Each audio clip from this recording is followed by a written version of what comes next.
test of three, he says that those two bills combined last year saved Texas taxpayers over $11 billion in tax relief through a combination of compression on school taxes, combination of the homestead exemption, and I know he testified as well yesterday. He agrees with us that the appraisal cap, if we included that, and again, I'm not being critical, it would actually reverse what we did. Because what most people don't know still, and I understand because it's complicated, is we've taken appraisal caps off of the calculation. And I'll have Paul talk about that a little bit more. Because what we did was cap government spending at 3.5% at counties and cities and 2.5% for our school districts. What many people don't know, for example, on our school districts, we're actually filling in the gap between 2.5% and what they were collecting by the state funding it. And most people haven't seen that. But that's why your school taxes did not go up very much last year, for no matter what the appraisals were. So for all of you, if you own a home, or one day you will, today, the more the appraisal value goes up, it's okay. It's not a part of the tax levy, or very, very little. Because as that goes up, the governments, remember, cannot raise their budgets more than 3.5% or 2.5% in schools. So they have to lower the tax rate. If you lower the appraisal cap, the tax rate will go up. And in a few years, we will have destroyed everything we've done. So we're excited about the House. We're going to work with them on compression. We're going to work with them on other facets of their bill, and I know they'll work with us. But we're focused on the homestead exemption and compression. And I'm going to let Paul walk you through the plan. I campaigned this year and I said, we're going to increase the homestead exemption to $70,000. We have 31 senators, everyone bipartisan support. But I also said one day, I'd like to see our homestead exemption go to $100,000. We might have a surprise for you today. So with that, let me introduce the architect of this bill, Senator Bettencourt. Thank you, Tim. Thank you, Lieutenant Governor. And what we have is tremendously good news for Texas taxpayers today. These are eye-popping, off-the-chart numbers of savings that they can realize through the Senate plan. I want to thank my distinguished senator, who is the finance chair, for starting us with $15 billion. And the first surprise, okay, and Stephen, why don't you flip over the first surprise, is that we've actually gotten to $16.5 billion of tax relief for all Texans. Now, importantly, as the Lieutenant Governor just talked about, all 31 senators have signed on to a homestead exemption increase. Why did they do it? Well, at the end of the special session in 2021, we passed a unanimous a regular homestead exemption from $25,000 to $40,000. Everyone signed on to that because it really saved Texas taxpayers money. Now, they came back when I offered this next exemption from the Lieutenant Governor's suggestion of $70,000 in mass, because they know that exemptions are the most powerful tool you can use as a tax writer. When you keep people from paying a tax, that is your strongest public policy position, and that's what an exemption does. We're also picking up for the over 65s the issue that we had at the end of the session that they didn't get 100% credit for that 25 to 40% increase, but they will now. But we're not done yet. We're now going to triple the over 65 exemption for school taxes from $10,000 to $30,000. See, there's a little known line on their tax bill. You get exemptions and you see it, and this has been one that has slumbered for 8 years without attention. So we're going to triple it, which means that for an over 65 homeowner, they're not just getting a $70,000 homestead exemption, not just getting a $30,000, they're getting $100,000 of exemption, and that's going to stay with them for the rest of their life. In fact, the original homestead exemption is good for everybody's lifetime. Wherever you move, wherever you go in the state of Texas, you can take that exemption. Now, if you'll flip over this time. We'll move this one down. See this one, that one up here. My battle white impression for you. I was going to say, I actually was thinking I have an overqualified Vanna White here on this one, but okay, right, here we go. We've got $5.38 billion, okay, of additional compression that are targeted at the floor of the property tax system. It's a good thing. It lowers tax rates. However, we've run into the fact that in the previous few years, while we've tried to reduce tax rates, we hit a floor. So we're using a technique that will basically help us with recapture and extend that tax relief down through what was the old floor to a new floor, which means these seven pennies go way down on tax rate reduction, well into the 70s, and in some cases as low as the 50s. Now here's the eye-popping numbers, and I want everybody to see this. This is the eye-popping numbers for the average, just every homestead in the state.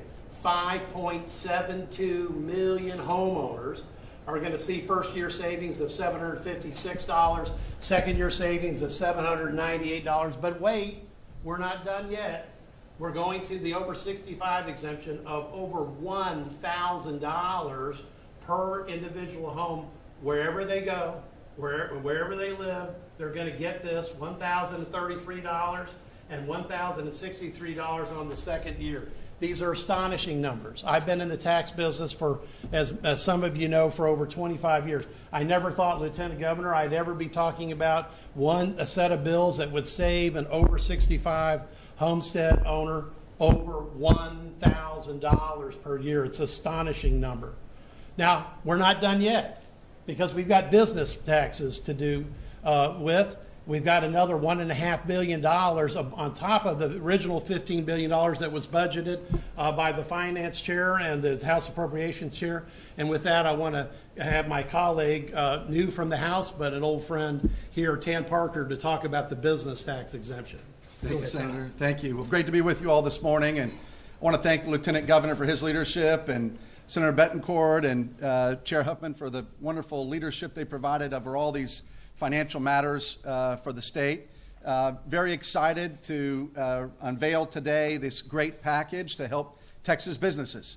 Just like we're taking care of the people of Texas, the citizens of Texas, with regard to property tax, we need to also address the business side of the equation, and very proud to do that here today.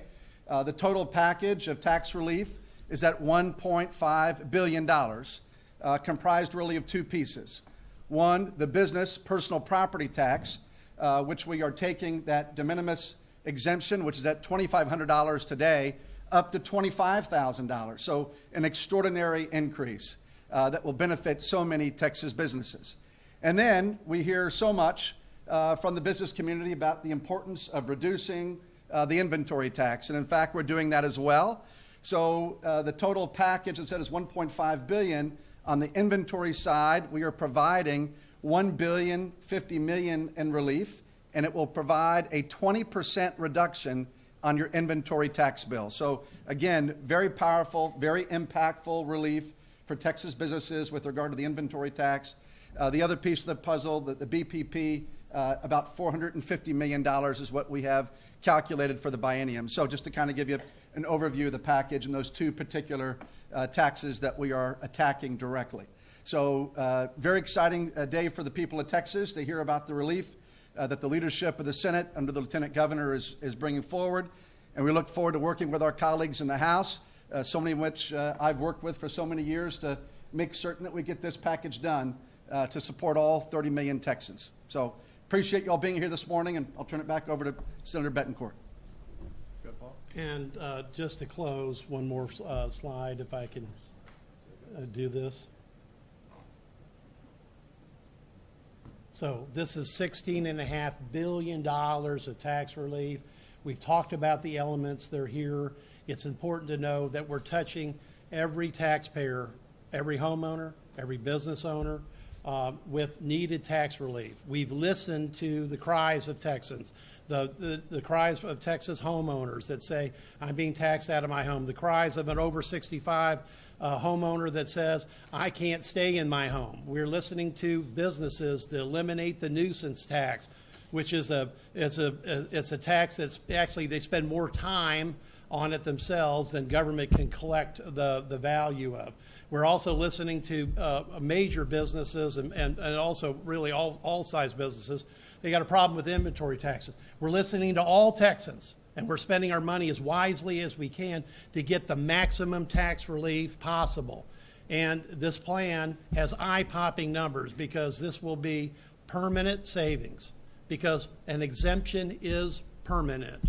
Appraisal cap, not so much. It's here today, gone tomorrow, but these permanent exemptions will be there year after year to save Texas homeowners and Texas business owners the money they need plus compression, because the combination of the two is what has gotten us to the point where just right now, just this last year, astonishingly, homeowners in Austin, homeowners in San Antonio, homeowners in Houston that were homesteaded actually saw their combined property tax bills go down. And that was a big surprise. But this is going to be a welcome, huge surprise, because we've never had $16.5 billion to throw at a property tax relief, and that is a record number, and it is well spent, and I believe it's going to be well received by the citizens, the taxpayers of the great state of Texas. You know, Paul talked about what was accomplished between the House and Senate in 2019. And I know all of us know up here, Senator Hall has also joined us. Sorry, Bob, I didn't recognize you at the beginning. Is that we all got calls about our appraisals being up. But we didn't get calls in October when the bills went out, because everyone said, wait, my bills hardly went up, or they were even, went down a little bit. And that's on average. There are always a few outliers, went down quite a bit, and a few went up a little bit. But that was the disconnect that we made, because the real key to save Texans' taxes is to limit the size of government. That's the key. Limit the size of government to about population and inflation. And that's what the 3.5% and 2.5%, and again, we backfill the schools so that they continue to get a stream of money that comes from our sales tax collections. And that's what we've done here in the budget year after year. Since I've been here as a senator, we've always been around population and inflation. In fact, we passed a constitutional amendment, if you recall, that the voters approved overwhelmingly that we can't spend more than population and inflation. Now, this session, it's taking a bit of artistry from our chair. In fact, Chair Huffman, if you'd like to say a few words, because we have the surplus. And I hear the phrase state money. The state doesn't have any money. It's your money. I hear that over it. Well, the state, no, it's the taxpayers' money. And we are to be good stewards of that money. And so this year, because we're limited by a constitutional amendment on our overall budget, we are looking at that surplus. As I said at my press conference, and many of you were here in December, we can't walk out of here and leave $30 billion in the bank with issues we can address. We have to smartly spend the money, but also save a lot of that money. California, California had a $100 billion surplus not long ago, and they now have a $22 billion deficit. That will not happen in Texas. We're going to marshal and save this money. There'll be constitutional amendments that the people can vote on various programs. I mean, one of the things, Senator Huffman, come up for a moment. Sure. One of the things that we've talked about is that we want to be careful of ongoing commitments. Because if you give a pay raise, which we're doing for teachers, if you increase property tax relief, which we're doing, we have to be able to maintain that going forward. And then there are one-time expenses, one-time expenses. So it's a combination of the two. And this, you worked with Dr. Bonin, this tax relief is already built in the base budget. If you just want to. Absolutely, and Dr. Bonin and I work together, and we look forward to working with the House to find, the final solution. The Senate, we think, has a great approach. And to follow up on the Lieutenant Governor, the reason we have this surplus is because it belongs to the people of Texas. It was inflation caused historic sales tax collection, historic severance tax collection. After the pandemic, we just have historic revenue. So it makes perfect sense that the people of Texas, and this is a great package, a wonderful way to give back to the people of Texas the very money that they contribute to the state coffers. Lieutenant Governor is also correct. We have to look towards the future. We do not want to become California.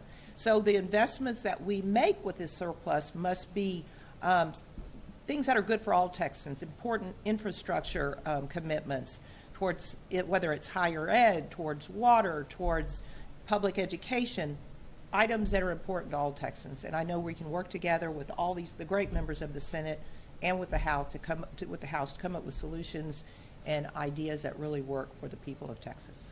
And I'll just close, would any Bob or Kevin, anyone else? Charles? One of the things that Chair Huffman and I have discussed at great length, and the partnership between her and Dr. Bonin is just spectacular. In fact, the introduced budgets are so similar that they work through these issues. But we're going to be good, not only this session and next session because of the surplus. We're going to be careful about our money. We have money in the rainy day fund. No need to touch the rainy day fund when you have surplus. But I'm looking at 10 years, 20 years from now, because sometimes elected officials in the past, anywhere, whether it's federal or state government, they're looking out at the first 2 or 4 years of whatever projects they're working on. I'm concerned about the senators and the lieutenant governors and the speakers and the governors 10, 15, 20 years from now. Because if we don't manage this money correctly, we could put them in a situation that's very difficult. So we have this incredible blessing of this surplus, like we've never seen before. And we're going to manage that, not just for this session, not just for the next session and the next session, but looking out where will the legislature and Texas be in 15 to 20 years. Because the investments we're making now, Charles is going to lay out a great plan on water, are going to pay off a long time. Friday, we introduced a bill on teacher retirement that's going to play out for the next 20 years. So we're being very careful because there's a great temptation. Well, how about another 250 million? How about another 500 million? How about another billion? Trust me, they used to come into my office and ask for 25 million for projects. Now they come in and all ask for $1 billion. So we're going to be very careful. But this plan is going to bring the biggest property tax relief to date in the history of Texas, and we're going to work with the House to make sure it's right. Any questions? I'll go here first. I know you said you wanted to be careful with how you spend the money. Yeah. But I'm wondering why not increasing the homestead exemption all the way to $100,000 across the board? Yeah. Instead So of- here's the answer, because we need to be smart about it. So out of the 5.7 million homeowners, which are all going to get up to 70, 2.2 million homeowners are over 65. So roughly 40% or so. That's one of the things about the appraisal cap, because once you're retired, your values are frozen. So an appraisal cap does nothing for 2.2 million homeowners. So where we can with our seniors, we were able to give them the extra bump because their exemption, see, there's a senior, all of you are too young to know, but there's a senior exemption. Trust me, I know, I'm a senior, okay? There's a special senior exemption. It's been $15,000 forever, right? 10,000, and now it's 30,000. Right. So by doing that, that's just something that seniors get.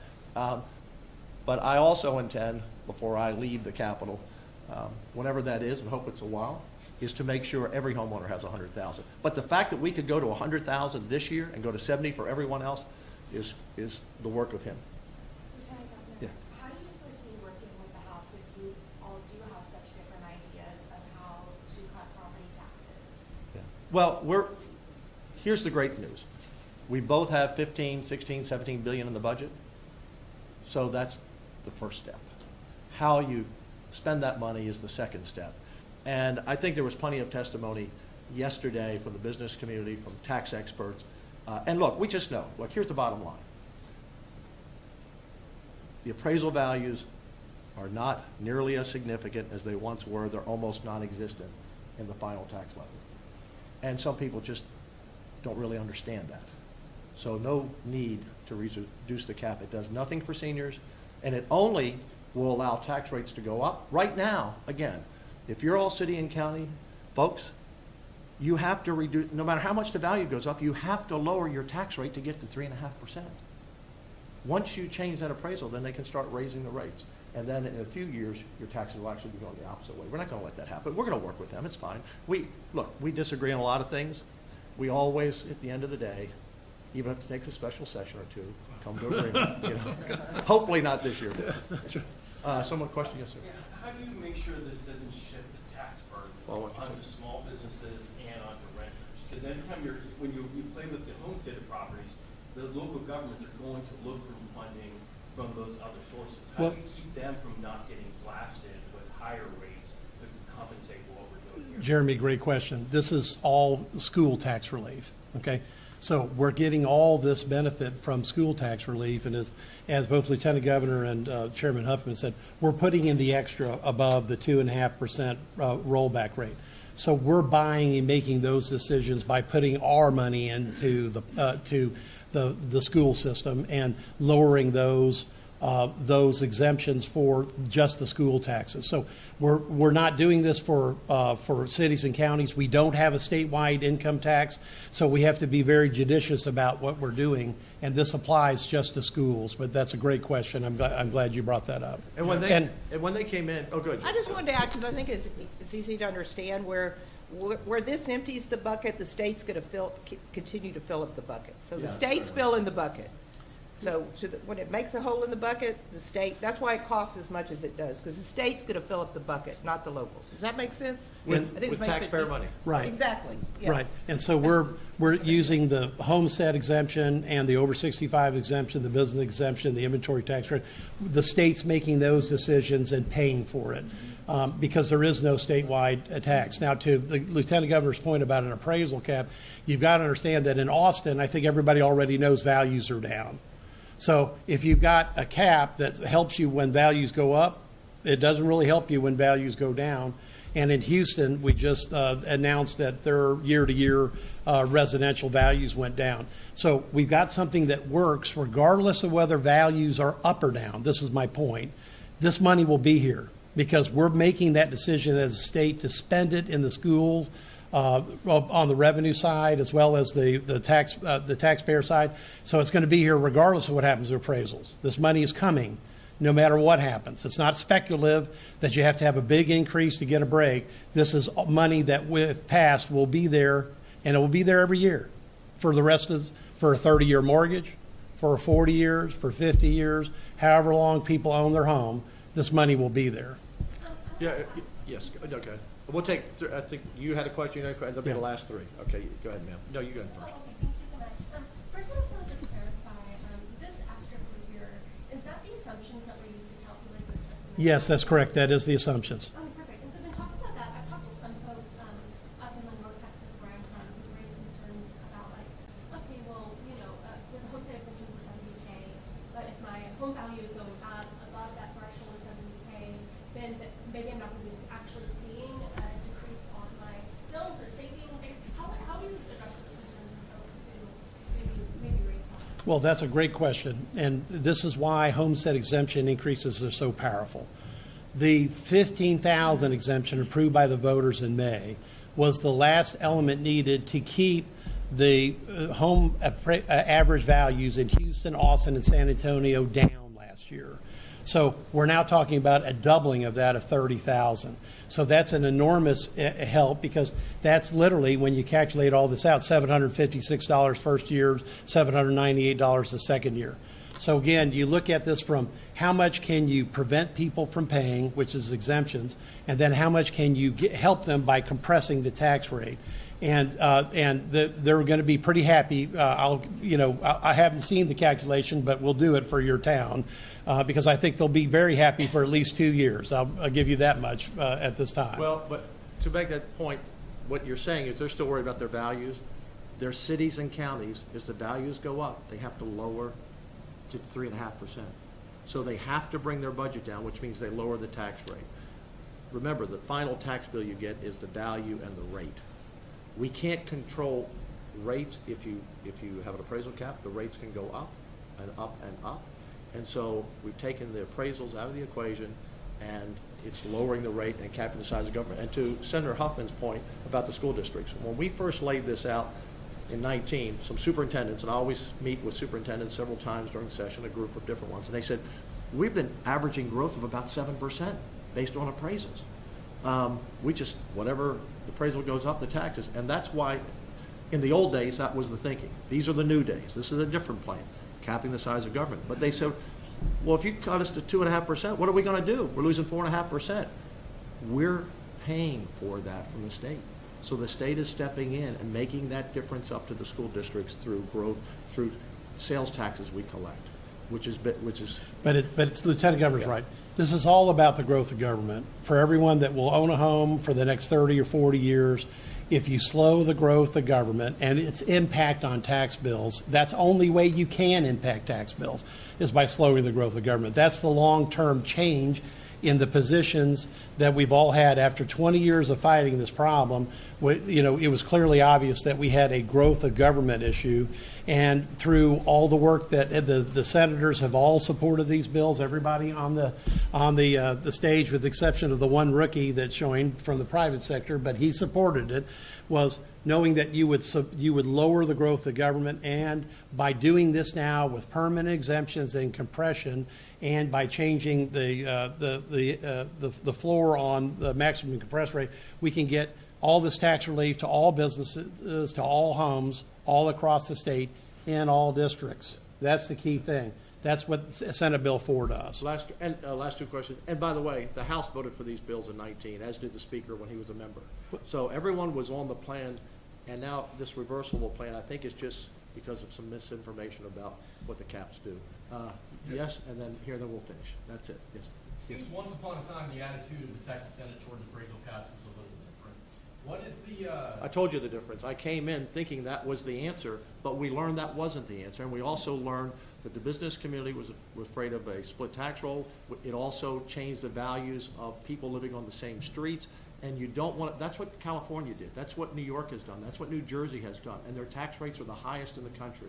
So we learned, we listened, that they didn't work, and we developed this plan. So, By the way, the bill never passed the state Senate. Yeah, Okay, by the trust way. me. Trust me, Let we me never just got- do we proof never got it positive done. on that question, but go ahead. What was follow-up? I listened. specific concerns or differences about the environment we're in this year Okay, that right. lead you I- to know that is not the Well, answer? right, because look, these debates have happened in other states, Florida, for example. In the last 15 years, many jurisdictions have frozen their tax rates for over 65.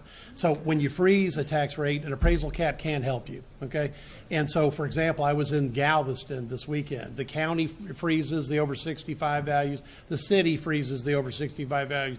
The ISD freezes the over 65. An appraisal cap won't help anybody in Galveston, Texas. There's 335 cities that have frozen their values now, as well as 95 counties, almost 40%. So things have changed.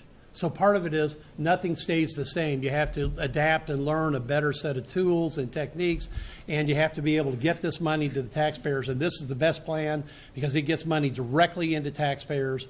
$750 plus, nearly $800 on all 5.72 million homes, and over $1,000 on over 2 million over 65 and disabled homes. And we're not having an argument with the House. We're just saying that there's just some misunderstanding of what it does in this day and time, and misunderstanding of what we did in 19. And the proof in the pudding was this past year when appraisals did go up and they got their tax bill, they did not go. Last question. Last question. Yes.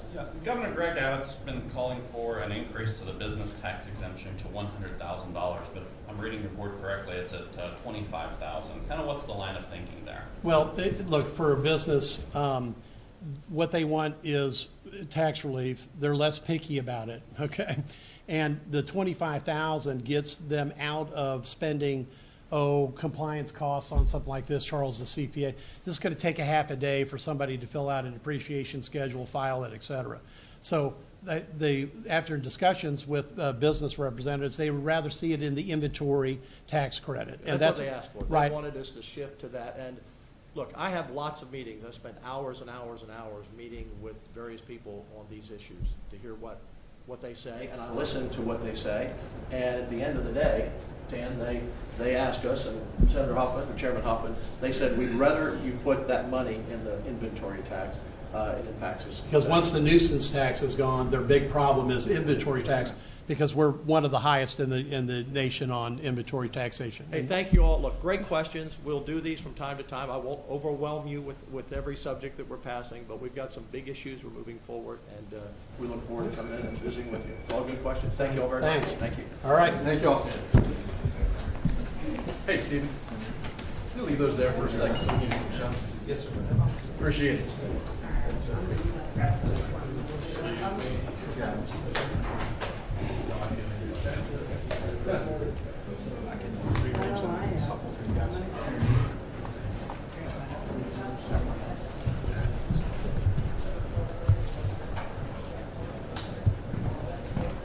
out there and hop on the meeting real quick, just so we're all on the same page.